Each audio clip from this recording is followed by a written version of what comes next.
तो black clover का यहाँ पे बहुत ही ज्यादा मेजर क्लिफ हैंगर पे खत्म हुई थी, जहाँ पे सब ये जानने के लिए क्यूरियस थे कि आज तक का डेविल उसे धोखा देगा या आज तक का डेविल उसे मदद करेगा स्पेड किंगडम को हराने में, क्योंकि उन्हें भाई डार्क ट्रायड को हराना था और उन्हें डेविल इन्वेजन रोकना था। और नाक ने भी यहाँ पे आस्था और उसके डेविल को क्लोज लाने में भाई उनकी काफी मदद करी थी। बॉयफ्रेंड गर्लफ्रेंड वाला नहीं, वैसी नॉर्मल क्लोज। यहाँ पे हमारी मांगा स्टार्ट होती है, जहाँ पे लीव और आस्था भाई फाइट करने के बाद नाक से बहुत ज्यादा थक जाते हैं, क्योंकि नाक ने भाई बहुत ही ज्यादा टफ ट्रेनिंग करा रहा होता है। फिर नाक यहाँ पे आस्था और लीप को और ज्यादा टफ बनाने के लिए अपना डार्क प्रिजन हंटिंग ग्राउंड का यूज कर देता है, जिसमें कोई भी बंदा भाई पूरी शैडो के अंदर ट्रैप हो जाएगा एंड उसके डेविल उस पर अटैक करते रहेंगे। मतलब कि उनकी सेंस को भाई एनहेंस करने के लिए, जिससे उन्हें पता चल जाए कि भाई ये यहाँ से अटैक करेगा, यहाँ से। नाक का भाई यहाँ पे यही पर्पस था कि वो आस्था और लीप की पावर का भाई फुल एक्सटेंड करा है, और यहाँ पे कुछ होता भी ऐसा ही है। फिर यहाँ पे नेक्स्ट चैप्टर आता है, जहाँ पे ज़ीनन मॉरिस से बात कर रहा होता है डांटे के बारे में। डांटे भाई वही है जिसे आस्था और यामी ने मिलकर स्लैश कर दिया था, उसी के बारे में भाई ज़ीनन बात कर रहा होता है मॉरिस से। मॉरिस यहाँ पे ज़ीनन को बताता है कि भाई अब ये पहले से ज्यादा स्ट्रांग बन चुका है, तो तुम इसकी टेंशन बिल्कुल मत लो। और भाई यहाँ पे डांटे भी भाई आस्था से फाइट करने के लिए इतना ज्यादा एक्साइटेड होता है कि भाई लगता है कि वो भाई उसको कुत्ता ही बनाने वाला पूरी तरीके से। फिर यहाँ पे हमारा नेक्स्ट पैनल आता है, जहाँ पे आस्था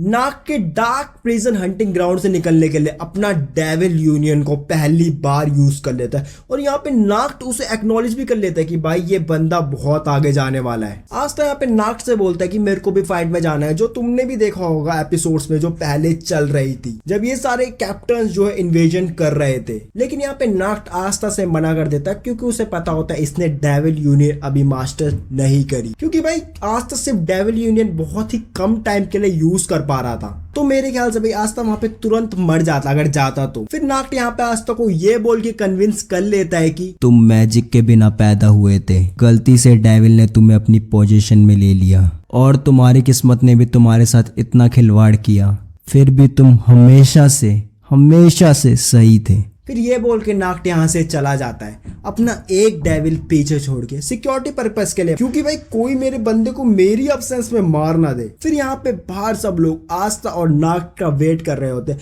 लेकिन उस ग्राउंड से भाई नाक से बाहर आता है, तो सब वहां पे पूछते हैं भाई कि आस्था कहाँ है, वो क्यों नहीं आ रहा। फिर नाक यहाँ पे बोल देता है कि उसे थोड़ा टाइम लगेगा, वो थोड़ी और ट्रेनिंग कर रहा है। फिर यहाँ पे जैक द रिपर बोलता है जरूरत किसे है भाई उसकी।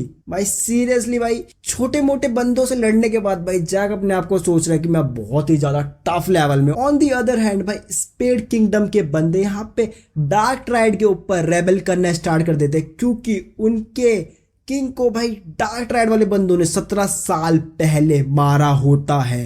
मेरे को ये समझ में नहीं आ रहा भाई 17 साल बाद क्यों, उसी टाइम क्यों नहीं भाई तुमने रेबल करना स्टार्ट कर दिया, उनकी वहीं पे कंट्री खत्म हो जाती अगर तुम तब से स्टार्ट कर देते तो। फिर मैंने और रीड किया तो मैंने ये देखा इन्होंने 17 साल पहले भाई इसलिए नहीं किया, भाई इनकी गांड में भाई बिल्कुल भी दम नहीं था, क्योंकि भाई जब क्लोवर किंगडम के बंदे भाई जब इन पे अटैक करने जा रहे थे, तभी इनकी गांड में दम आया कि भाई हम लड़ाई करेंगे अब इनसे, क्योंकि अब हमारे साथ भाई बंदे हैं बहुत बड़े बड़े तगड़े तगड़े। वहां पे आस्था, वहां पे कैप्टन भाई सब आ रहे हैं अब हमारी साइड, इनकी हम सबके साथ मिलके फाड़ेंगे। लेकिन स्टिल इनकी तब भी गांड पड़ गई भाई उनके साथ मिलके लड़ने में भी। फिर यहाँ पे सब बंदे खुश हो जाते हैं कि अब हम यहाँ पे रेबल करेंगे एंड डार्क ट्रायड को हराएंगे। लेकिन डार्क ट्रायड भाई अपना इतना गंदा मूव चलते हैं कि इन सब की एक ही बार में फट जाती है। एंशिएंट डीमन को भाई बैटलफील्ड में उतार देते हैं भाई, पहली बार में हैकर उतार देते हैं भाई बैटलफील्ड में, उन सब की भाई वहीं पे बहुत गंदी फट जाती है। फिर ज़ीनन यहाँ पे टाउन के लोगों से बोल देता है ये सिर्फ हमने टाउन के लोगों को साफ करने के लिए बनाई थी, यहाँ पे वही रहना डिजर्व करता है जो इसे हरा सके, जैसे कि हम जैसे स्ट्रॉन्ग बंदे।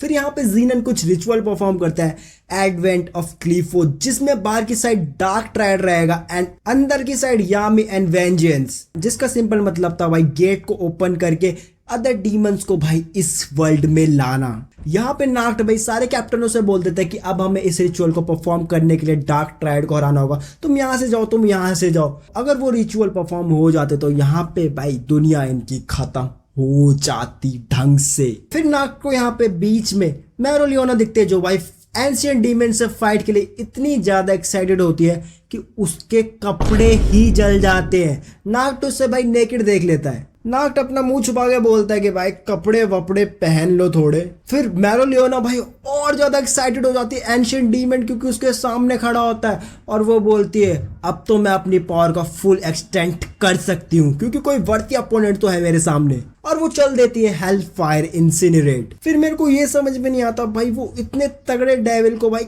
कैसे हरा देती है भाई, फाइट करते करते भाई उसे पूरा ओवर पावर कर देती है वो। नेक्स्ट पार्ट चाहिए तो कमेंट कर देना पार्ट 2 एंड लाइक भी कर देना अगर करना चाहो तो।